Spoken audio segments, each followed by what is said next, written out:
I'm delighted that Maurice Elias is joining us today. The title is The Assault on Social Justice and Social Emotional Learning in Our Schools, Community Psychology Practice Implications. And I think we've all been horrified just watching the attacks on critical race theory and other issues, and now it's right smack in our laps with the attack on social emotional learning, which I always have thought is one of the great programs that Roger Weisberg and Maurice developed years ago and has spread all across the country, and is a perfect example of community psychology taking a model, developing it, disseminating it, and having a huge impact in the country. So it's very hard to see this happening now. And I thought it'd be a great occasion for us to talk about this with Mo, and he was quite willing. He decided he'd like to structure this as a conversation, so I'll leave that in his hands. Mo is a professor of psychology department at Rutgers. He's the director of the Rutgers Social, Emotional, and Character Development Lab, and academic director of the Collaborative Center for Community-Based Research and Service at Rutgers. He's a past president of SCRA. He's been active in prevention forever. And I'm just delighted to turn it over to Mo, who will have the next hour, and we expect others to join us, but we'll just let it go at that. If you'd like to go around and have introductions, I'm happy to have you do that, but I'll leave that to you, Mo. Yeah, that would be great. I know some folks, but I don't know everybody. So if we can do that, that would be terrific. So I'll call out names. Susan? Everybody unmute yourself so you'll be ready to say who you are and where you are. Susan Wolf, Cedar Hill, Texas. Mariah? Hi, I'm Mariah. I'm an assistant professor in the clinical community program at the University of South Carolina. Excited to be here. Great. Nicole, the honored retiring editor of the Global Journal. Hi, Nicole Friend. I'm in Wichita, Kansas at the Community Engagement Institute at Wichita State. Brad? Hey, everyone. Sorry, I'm still kind of waking up, but excited to hear this call. But congratulations, Nicole. And I'm Brad Olson from National Louis University in Chicago. Great. Jennifer? Okay. Hi, everybody. My name is Jennifer, and I'm from Merced, California, with Lumon Center. Great. Thank you. Michelle? Hi, I'm Michelle Abrazinskis. I'm a assistant professor in the Department of Family, Youth, and Community Sciences at the University of Florida. Mark? Hi, guys. Mark Weiss from University of South Carolina. Erin? Hi, I'm Erin. I'm at UNC Charlotte. I just scheduled my dissertation defense yesterday. Ryan Kilmer is my chair. Ryan says hi. He's sorry he couldn't join us today. I am also a full-time lecturer at UNC Charlotte, and I teach child psychology, so both dissertation and teaching interests here. So thanks so much, Tom, for having us today. Great. Sonji, do I pronounce that right?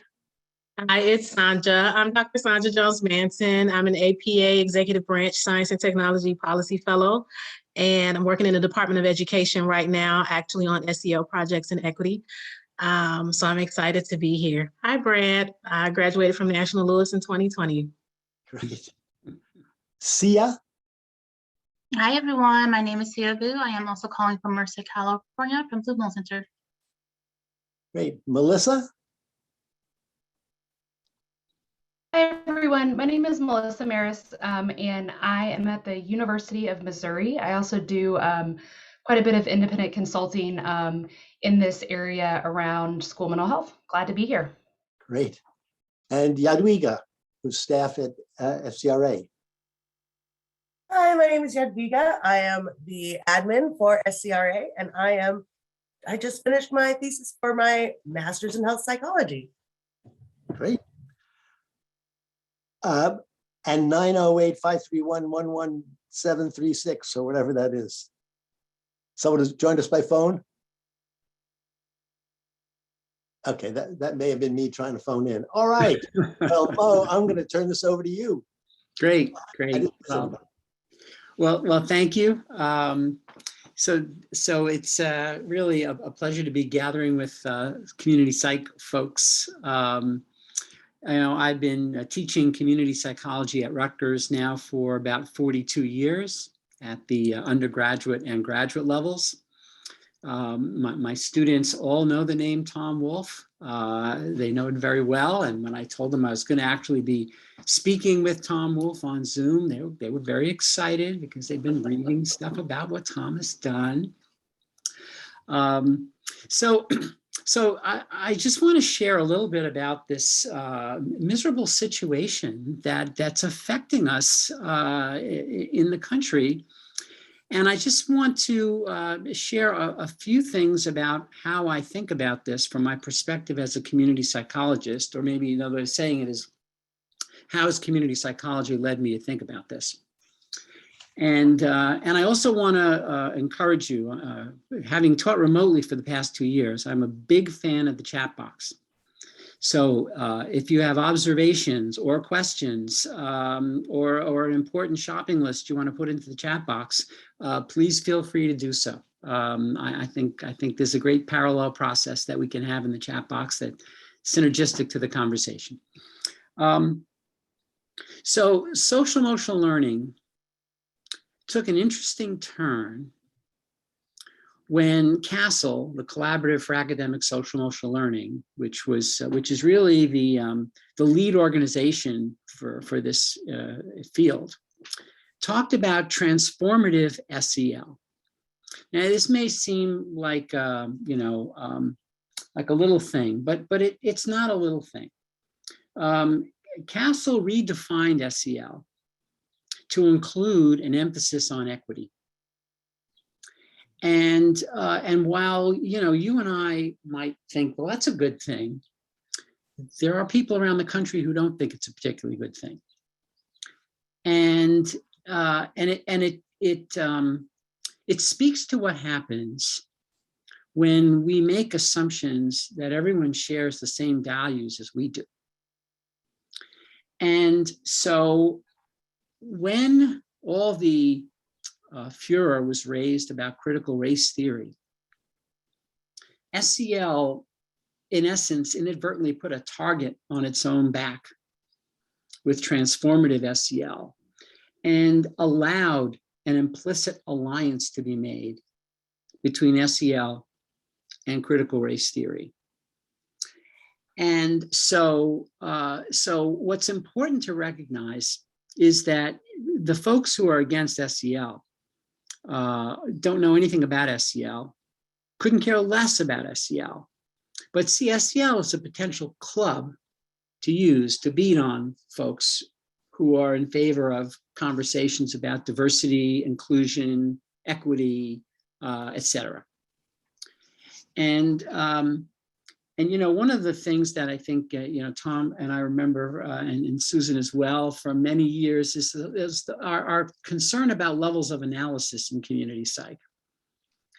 And it is very important to see that this is not about SEL. This is about much, much bigger issues and vexing issues, which I'll talk about in just a moment. So from my perspective, one of the things that thinking preventively, as some of us have felt the importance of spreading SEL nationwide, and by that I mean making sure that when we educate our children, that in every school, in every part of the country, we are systematically trying to build their social and emotional competence. For all kids, and it's not an issue what they believe, or that every kid deserves this in the same way that every kid deserves nutrition, right? We don't selectively put fluoride in our water. Everybody gets it, right? Universal prevention, we know this. So we started an organization called SEL for US, SEL for you, the number 4, I'll just put it in the chat box, actually, make it easy.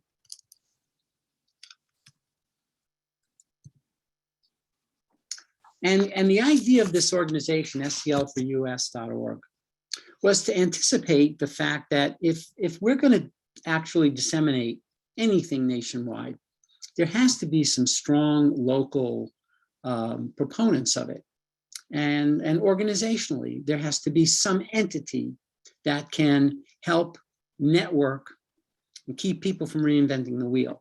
So SEL for US consists of what are now 20 state alliances. And each of these state alliances are designed and dedicated to promoting social emotional learning in schools, among parents, in communities. Just the idea that every child deserves to have those social emotional competencies. And because we know from the data, right, that in the absence of that, kids don't do well in school. Kids are less likely to learn. In the same way, we also want schools to be places where kids can experience kindness, caring, compassion, support. Again, all children, not some children, all children. And this is not to say that there aren't things going on in homes and communities and income disparities and all those miserable macro systemic things that are affecting the country. But from our perspective, for 180 school days, maybe 7 hours a day, kids can go someplace where those discrepancies and disparities will be minimized. Not eliminated, obviously, but minimized. So SEL for US has these 20 alliances. And it turns out that having these alliances has been really helpful in dealing with this backlash against SEL, because there's already been a vehicle for people to have conversations, get organized around advocacy, and to share strategies. So one of the things that I've learned, how many of you know about Committee for Children? Do any of you know about Committee for Children? So Committee for Children is the organization that develops the SEL curriculum Second Step. And Second Step is the most widely used SEL curriculum around the entire world. So there's hardly a country you can go to where you won't see SEL Second Step translated. And that powers Committee for Children. And Committee for Children has created a legislative advocacy unit that is absolutely extraordinary. And this unit, headed up by Jordan Passamentier, has taken a lead role in monitoring what is happening around SEL and CRT across the United States. And through the SEL for US network, makes this information available to lots and lots of people. And so this becomes a very powerful sort of exemplification of our community psychology value of collaboration that none of us could do. I mean, I'm not an expert on legislative advocacy. I wouldn't know exactly how to get started to be truly effective. I mean, I could do something small, but something small is not what's called for here. And so it turns out that that folks made a big deal about what's going on in Indiana and developed some materials that I just want to share with you briefly. Tom, can I have screen share privilege? Jadwiga, I think you're the one who can do that. I'll try, but I think it requires you. You should be able to. Okay, we'll see you in a second. Yes, you got it. Thank you. Can you see a fact sheet? Yeah. Okay. So thanks to the folks at Committee for Children collaborating with SEL for Indiana, they developed this fact sheet about the bill that is being put forth in the legislature in Indiana. And And I just want to show you a couple of things about it that I think are important and interesting. So if you take a look at this, HB 1134 creates an irreconcilable conflict for Indiana educators. So there are already things on the books in Indiana about how you're supposed to educate your children. And so, so some of the things that are being asked now of teachers are things that are already in violation of statutes within Indiana about education. And this doesn't seem to trouble anybody. And so if you take a look at the bold print about the fact that events like Tulsa, the March of Native Peoples, George Floyd's murder, that these are events that should cause discomfort and anguish, that it's almost impossible to teach anything about these events and avoid discomfort or anguish. And yet this is what teachers are expected to do. If you take a look at the next line, HB 1134 contradicts school improvement provisions already in the Indiana statute. Indiana is one of the first states in the nation to mandate ethnic studies in high school. How can you have ethnic studies without studying what happens to ethnicities? And so this kind of goes on to basically show, if you take a look at the top, the provisions of the bill are drawn directly from Donald Trump's Executive Order 13950. And it turns out that the same language in the Indiana bill is in all these other bills. So the idea that we're dealing with some sort of a grassroots objection to social emotional learning and equity, goes out the window pretty quickly. But I can honestly say that I, as an individual interested community psychologist, would not have the ability to detect this if not for the collaboration of the folks at Committee for Children and many other people. And so let me end this share. Can you share this copy? Can we get a copy of this? Let me make a note to send you a copy. Okay. And then Tom, you can distribute it? Yeah, we will attach it to the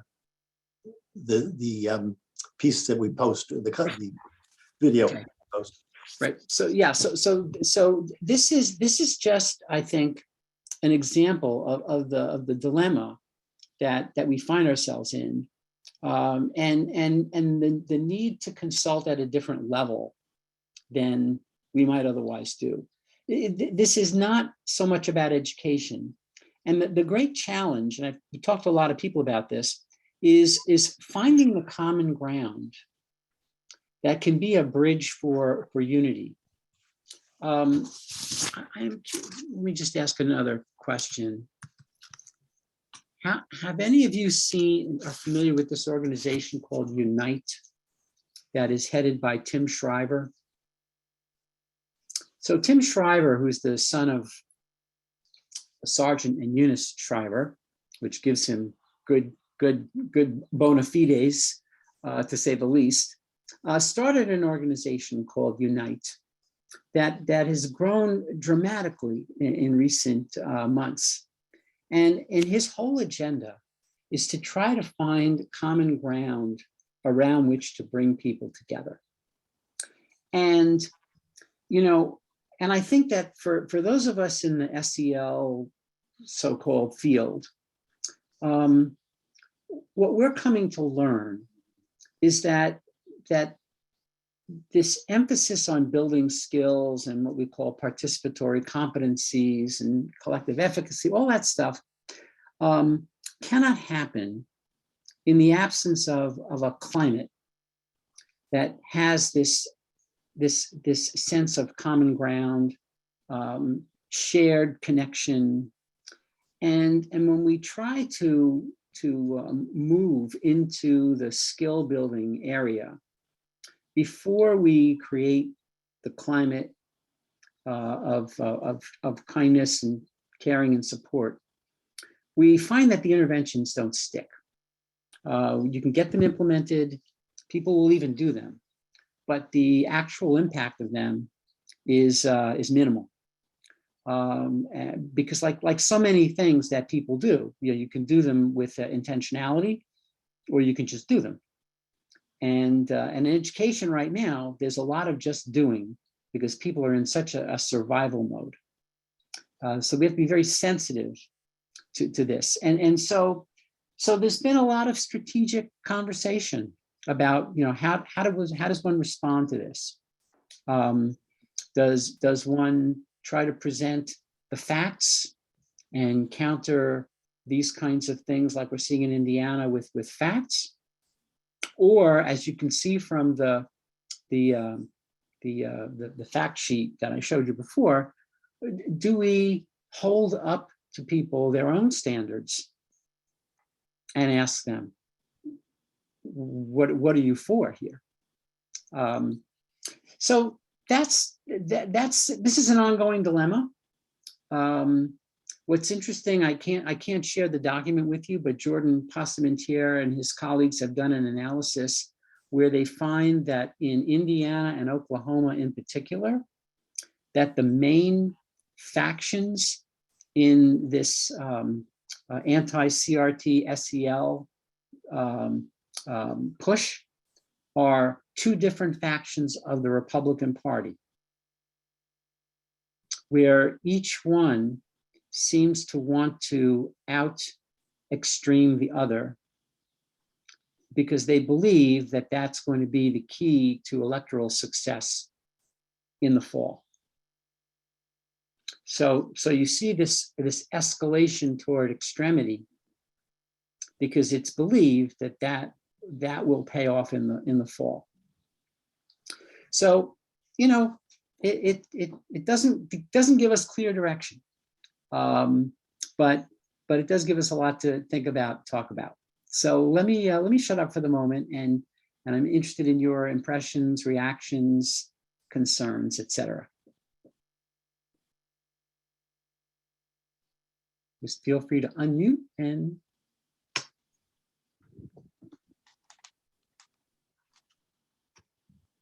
I'm certainly interested in figuring out how to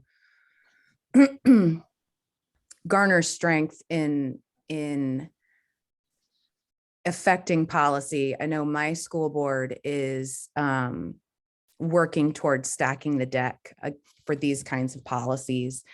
And it's frustrating as a parent to not be able to march in there with all of my data and be like, this is what you need to do. But I have found, at least in, my corner of Wichita, Kansas, that coming at people with facts usually makes them dig in.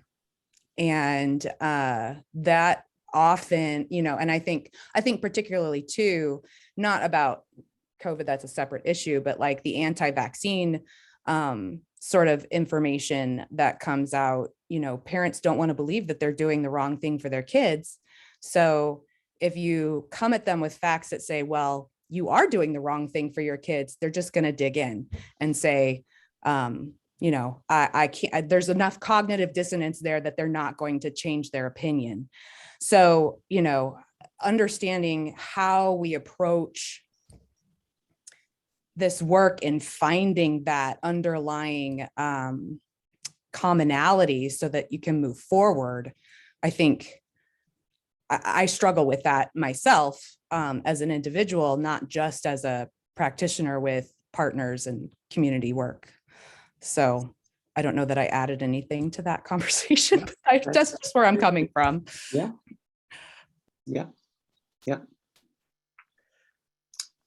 Other perspectives? Yeah, so I was reading an article in the Chronicle of Higher Education this morning that explained how Ohio took an alternative approach to some of the anti-CRT sentiment that's rising up through legislation. And there's a group of an alliance of accrediting institutions that came together and just made the point of how the impact of CRT, how it can impact the state universities on an economic level, as well as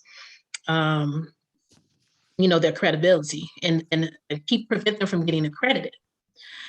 And so I think it's important that when we are facing these issues, like the counter argument that I've heard from SEL has been really steeped in its impact, on race and diversity and how it's unjust. And we know this, but to make that argument to a group of folks where that might not be their priority anyway, it's like you're not going to elicit any type of empathy from them on that particular point.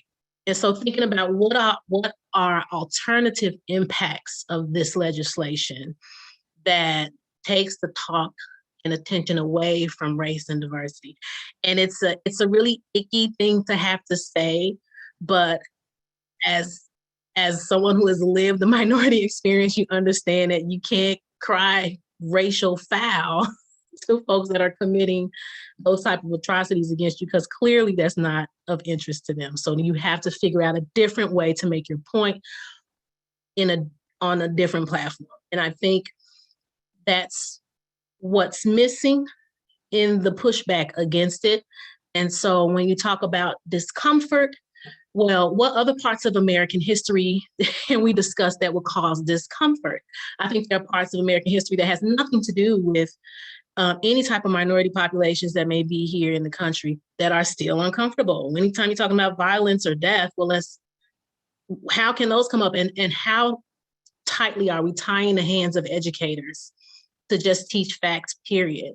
And so that's what comes up for me. And also the point that one of the problems with SEL and CRT being convoluted, I think, is the confusion between culturally responsive teaching, which is often abbreviated as CRT, and critical race theory. And then we're in the era of misinformation. And I think, if I'm just Googling CRT and I see, CRT, SEL all the time, they're saying CRT is a method, I might think that means critical race theory when it actually refers to cultural responsive teaching. So I think we need to shape the narrative of truth as well. Right. I think those are other folks. Yeah, one thing I keep thinking of is that this is just one piece of a much larger problem that we have. I read Heather Cox Richardson every day, and if anybody's not familiar with her, she's a history professor, and she shows the historical roots of all of this and the fact that this is so much more than just critical race theory. It's that ongoing struggle since the start of our country for white supremacy to maintain its hold. And it's now been co-opted also. And I think that there are external forces like Russia and others that are using this to help destabilize our country. Just like they're promoting, now they're starting to work to destabilize Canada as well through these trucking things. So I think this is so much part of not only the US, but I think it's a global movement.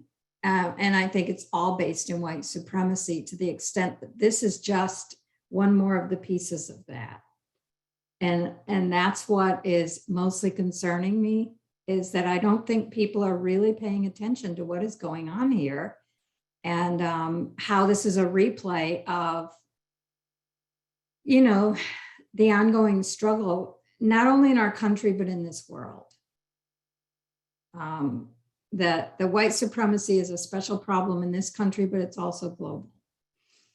And I'm not sure what the answer is. I just think that paying attention to that larger picture as well, and understanding that,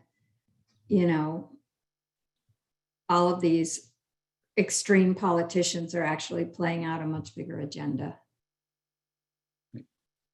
Right. I think that's it's such an important point. And I think it also underscores the fact that we're not going to find any fast answers here. That we're looking at in many ways, what I believe is sort of the extended last gasp of an outmoded ideology, shall we say. And it's not going to go easily or quickly. But I do believe that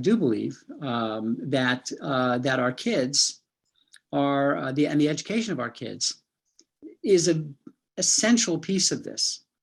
And so, you know, whether we call it social emotional learning or not, the idea of building the capacity of our future citizens to think critically, carefully, with nuance and detail is going to be an important part of emerging from this. I see we got a couple of hands up. How about our 908-531 hand?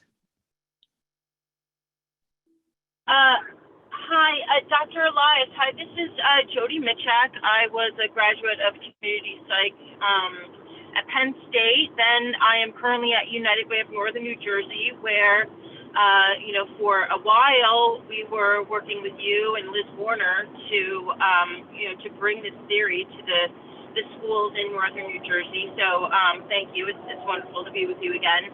I wonder, though, from what I've been hearing, I wonder, and you know, as a 5-year-old and a 2-year-old, so I'm starting to get back into this sphere from a different vantage point. But I wonder if what we're seeing is an outcome that we weren't planning on, but a positive outcome, right? I mean, we're working with a generation. Right, SEL, from my understanding in the schools, is you know, new. So we have a generation that then is going home and talking to their parents about it, and it's the parents that seem to be outraged, right? So that the parents hadn't been exposed to this, and it's the first time they're being exposed. And so I think to the previous point of people feeling as if they are losing power because of the information that's coming home with their children. And so I wonder if it's almost a positive outcome that we're seeing it, the children talk about it and they're bringing it home. It's the generation that didn't get this information that's having a problem with it. And so, you know, if the effort then needs to persist over generations, that, you know, that what we're feeling now is uncomfortable, but we need to feel uncomfortable in order for there to be movement and change. And so if this could persist for a few more generations, you know, could moving the needle slightly be the success that we're looking for? That is a classic community psychology question, really. Right? How to move that needle, fast or slow. Mariah? Yeah, thanks for this conversation. I really appreciate all the points folks are raising. I wonder if, you know, also taking a community psychology lens and thinking from an assets approach, like what are the communities that are being able to organize and educate around social emotional learning and inform folks and policymakers around, you know, what a value social emotional learning is to youth development and positive youth development. And so understanding like what are the coalitions in place, what are the networks, agencies, conditions within that community that are creating those counter narratives to occur, and tracking that to learn lessons there could also be kind of an important way to understand how this is happening and how folks are organizing around this. And then I think there's becomes this question that we're thinking of, is it framing? And it seems like there's some great ideas about how to frame it. Is it who you're connected to? Is it kind of a combination of these that are, you know, successful strategies and at least educating and allowing that counter narrative to occur? Right. Tom. I want to follow up on what Mariah said, because it's what I've been thinking all along. You tell the story about, what did you call it? The Committee for Children. And what they're doing is they're not, you know, going and they're not just presenting information, they're organized. And that's another aspect of community psychology that we tend not to do. We tend to, you know, present the information. They say you didn't understand it the first time, but they hit you over the head the third time with it, and then they still don't get it because this is not about information, it's about power. And, you know, when you said, are we on the last gasp And I said, oh, I'm thinking to myself, oh, what, white supremacy or democracy? Because it teeters. I'm not too sure what we're on the last gasp of here. And it seems to me that this is something that we as a profession needs to take on in terms of where's SCRA in mobilizing around supporting, because it's everything. If it's SEL and CRT, let me tell you, there's nothing else that is everything else in community psychology that'll fall under the umbrella next. And we don't have a lot of experience or skill or leadership in organizing, but we absolutely need to if we're going to survive this. So I like what Mariah said, which is look at the assets, look who's doing it. You gave us an example with the committees for children, and how do we go about organizing and becoming very sophisticated on legislative issues. When I did coalition building in Massachusetts, we did it hand in hand with the legislators. We could never have gotten anywhere because cognitively, no one wanted to do what we were doing. But when they became our allies, we could get things done. So yeah, is that part of the message now coming out of the committees for children to organize? I mean, look what the truckers did. A handful of imported truckers, the Canadian truckers don't agree with them, have shut down a country. Right. Yeah, you know, I think organization, certainly SEL for US is based on that premise of creating these statewide alliances. You know, it's very funny when I teach community psychology to my undergraduates and they read community psych textbooks and we talk about these various issues, they always ask, well, why haven't community psychologists gotten together and solved these issues?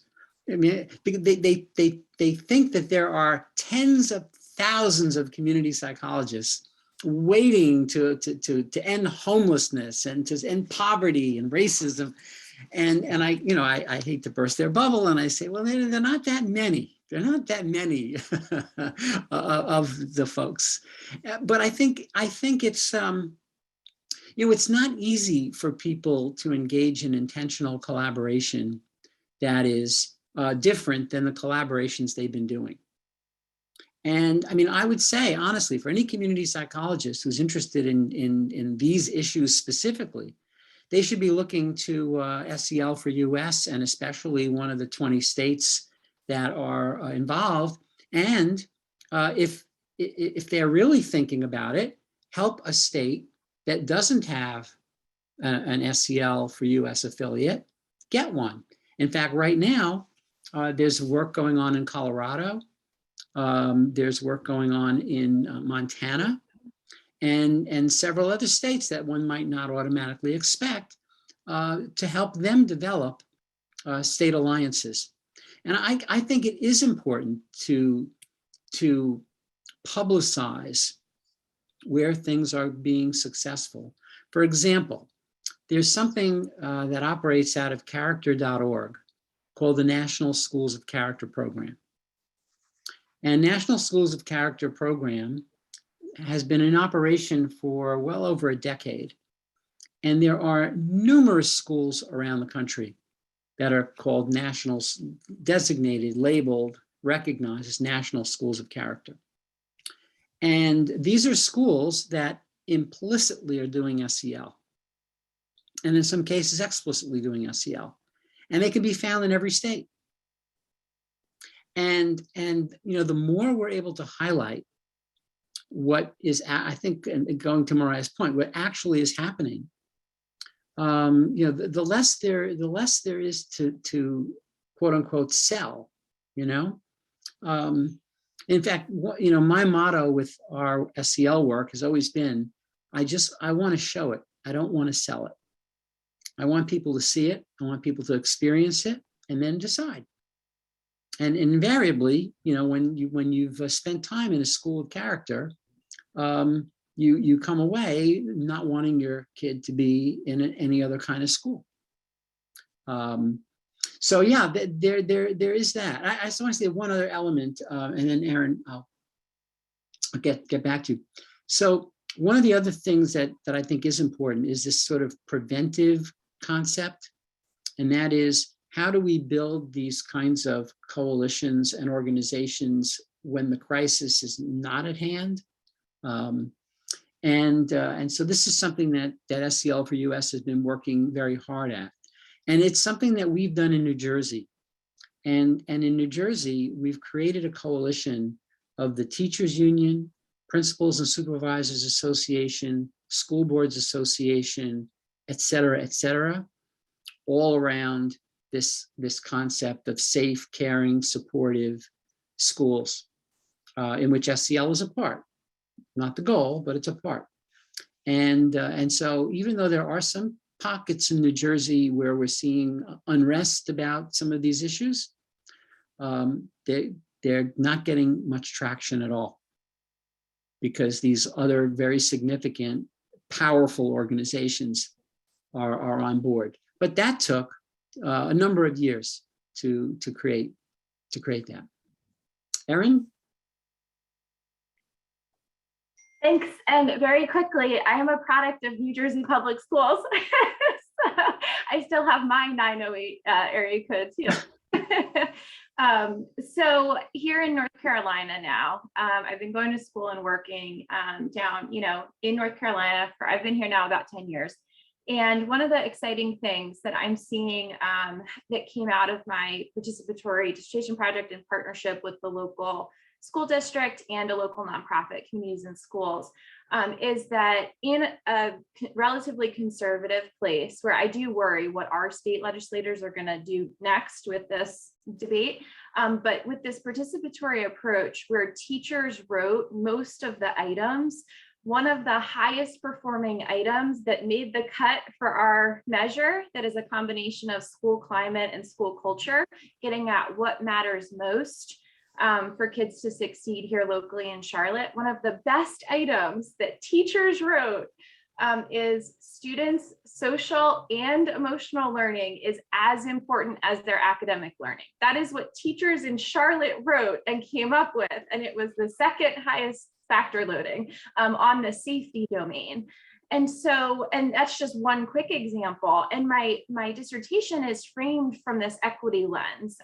If you don't know anything about Charlotte, the schools here are more segregated than they have been since the 60s. It was the best in the 90s. And then since the 90s, it's gotten progressively more segregated and worse. Like it is appalling. I've now spent 7 years going into these schools. And sure, I grew up in New Jersey. I grew up in a very different place. I'm totally an outsider, but I think a lot of people now are appalled. And it's this ongoing conversation of how can we better understand what's going well in high performing schools and stop blaming race, stop blaming, oh, this is a majority minority elementary school, therefore, of course, these kids are going to fail. And so how do we get beyond that, go beyond that from keeping in mind equity, but also what else? So Dr. Elias and others' work, I just wanted to make it clear that teachers, teachers know the facts. Teachers decided that this was going to be important and they were right, that this is important. And I'm so worried right now that what is the state going to do now and what is going to stop? And again, this was a participatory, bottom-up approach. So how can I become part of a solution of framing this work in a way that hopefully prevents some of these unnecessary barriers? So thank you so much for all of the resources, and I'm so excited to check out these organizations and these groups. My kind of question is, for those of us who hope to be publishing on this for years to come and doing work in communities for years to come, any thoughts on how do we balance making sure we make it clear this is an equity lens that we value, but also how do we be intentional about our narrative so that we don't become part of the problem? Right. Yeah. It's so interesting that you talk about the fact that this is what the teacher said. CASEL in its sort of defensive posturing around this will frequently bring up statistics like that. And they've spent hundreds of thousands of dollars surveying teachers and parents who say this is so important. And in fact, there are a lot of stock slides that we use in the SEL business that talk about the employers value these competencies, and the World Economic Forum, top 10 competencies they want for their employees, all can be listed that way. But It goes back to what Tom said. Individual teachers don't have a lot of power. And having the right message with no power is not especially helpful. It's gratifying, but not helpful. And so that's why I think that if the teachers union has that view, then we got something. But if individual teachers have that view, it doesn't matter, because if their principals don't have that view, unless they're going to go out on strike, it's not going to amount to anything.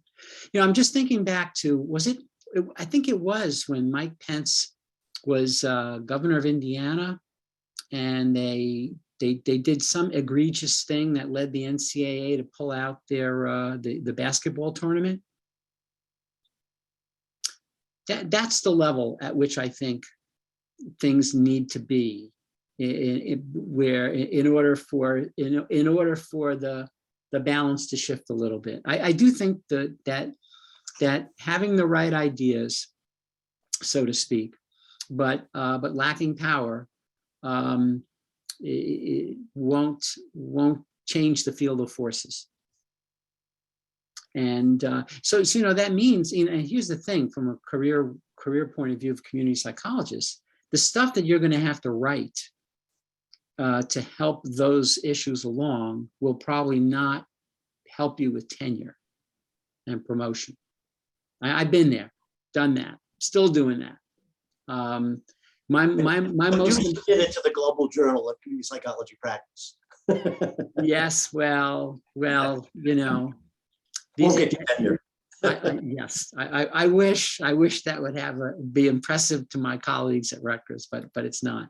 But look, the most important writing I've done lately was to write an article about SEL for the NJEA, the New Jersey Education Association review. That review goes to 220,000 members of the NJEA. And although I know that the Global Journal of Community Psychology Practice is almost at that level of dissemination, it's not quite. But that's the thing. My colleagues couldn't care less if I write an article for the NJEA, but 220,000 educators, different story. So that becomes an additional part of the challenge. Honestly, that's why at the university level, we're advocating now at Rutgers for talking about public scholarship as opposed to just scholarship. And for a state university, you know, like Rutgers and other state universities, it's part of our charter. It's part of our mission to serve the public. And the public is not served, and again, I say this with all deep reverence, it's not served by an AJCP article. It is served if I can abstract that article and put it in the Star Ledger as an op-ed piece. So that's part of, I think, what we do have to do is to make sure our messaging gets to people that are not typically on our lists. Right. And how do we as a field adopt that?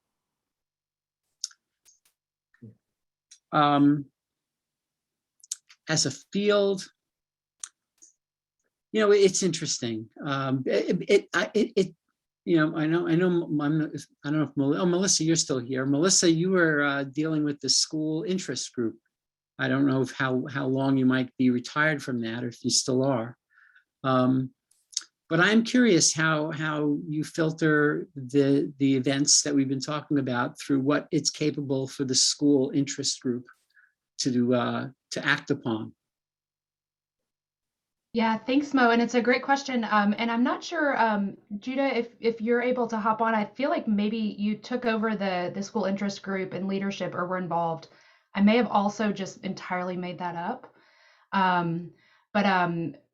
Yeah, I think thinking through how the different organizations and the kind of sub-organizations within SCRA can mobilize and, you know, either share out or translate the knowledge we have to different audiences can be incredibly powerful. And I think the example you gave of Mo, the recent writing that you did, that was so powerful, right? And that absolutely kind of finding ways to share that information out with those different audiences, I feel like at least here locally, and I put this in the chat, we are seeing people mobilize around SEL and you know the attacks that have come around SEL, critical race theory, and kind of a whole slew of things. And so part of it is having, for me, is having the humility to kind of check who I am and what I bring to the table, right? And recognizing that I am not and have never been a classroom teacher, and I am not and have never been a school administrator. But I know a lot of people who are or have been. And so how do I make friends with them and hang out with them and make sure that when they need something that sounds, you know, that is credible or sounds a certain way, that I'm right there and they can send it to me and say, hey, Melissa, you know, fancify this up for this audience. And I can say, sweet. And here's 2 citations and here's a link to what Mo published or what Mark published or any of you all did, and kind of adding it in that way. But aligning that work to translate in those ways. And Judah, I saw that you popped on, and so I'll shift it to you. If in fact I did get that correct. So no, I'm on the publications committee. But, that's right. Sorry. But I can certainly find out. I think right now on the SCRA page it says Michelle Ronin is the chair of the Children, Youth, and Families Interest Group. And so, but I can find out and verify and put something in the chat once I determine who is the chair of the Early Childhood Interest Group. But Thank you, Judah. I appreciate it. Judah, you had a long stint on the policy committee. Yes, I did have a stint on the policy committee as well. So how would that potentially connect with what we've been talking about? You know, I think that it's so members sort of generate the best and most active opportunities for the policy committee to organize around. So whether it's promoting a policy stance, a policy statement, a brief, a call for action, those are all things that the policy committee can try to help kind of organize and build people power around.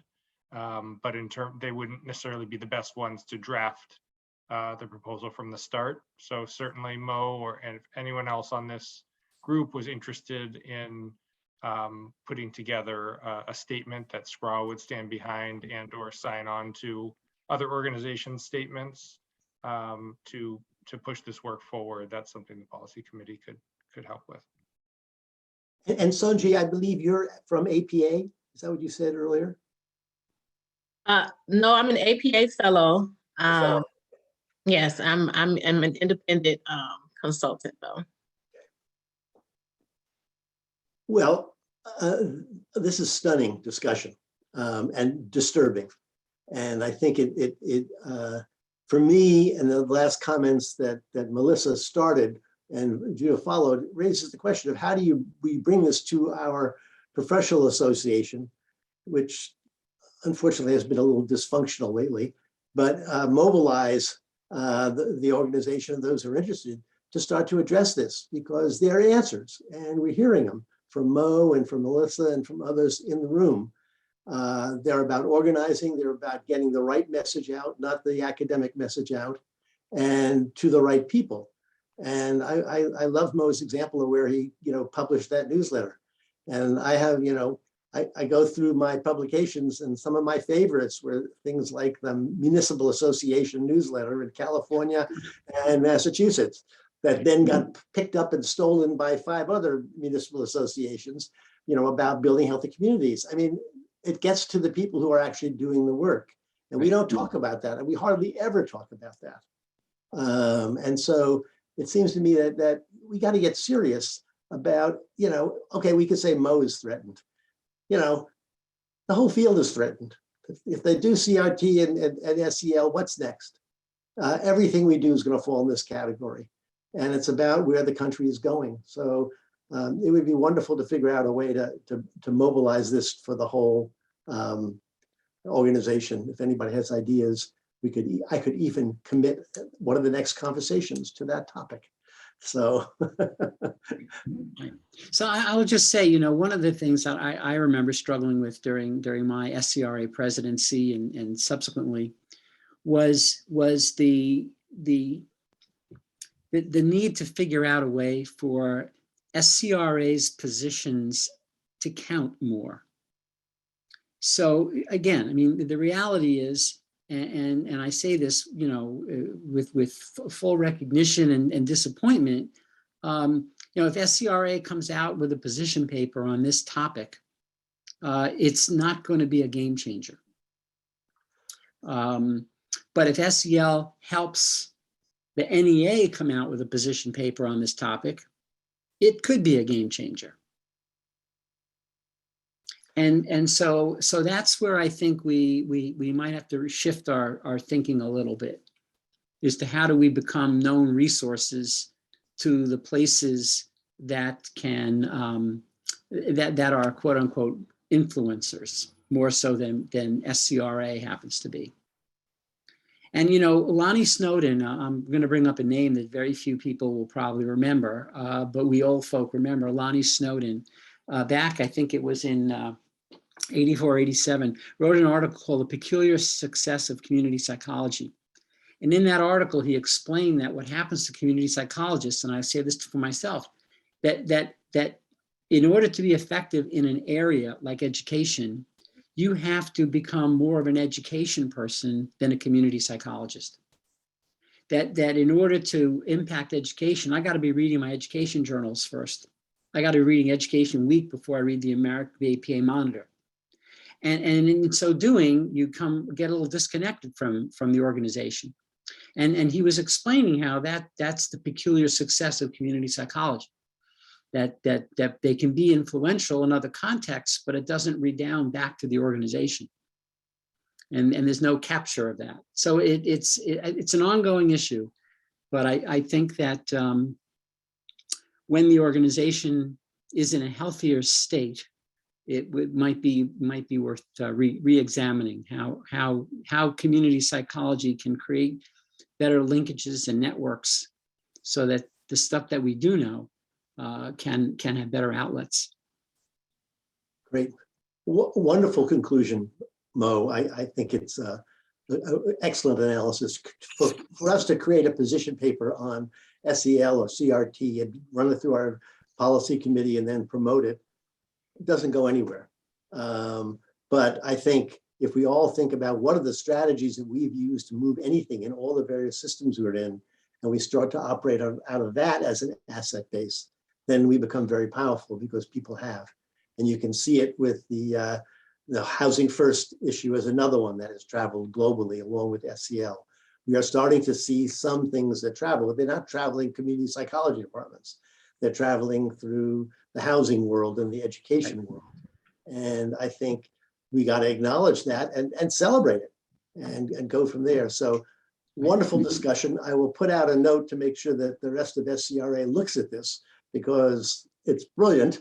And next month, Yvette Flores is going to talk about her work. It'll be at the end of the month through the scheduling. And the month after that, Jerry Palmer and company are going to present the work they're doing on a new book that they're putting out on anti-racism. So we got some interesting things signed up.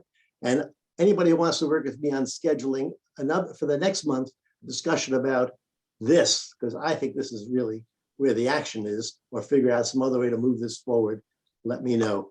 Much gratitude to you, Mo. Thank you for joining us. Thank you all, for the rest of you. Thank you, Jawad, for recording it, and you'll be able to let your colleagues know. You'll be able to find it on the website.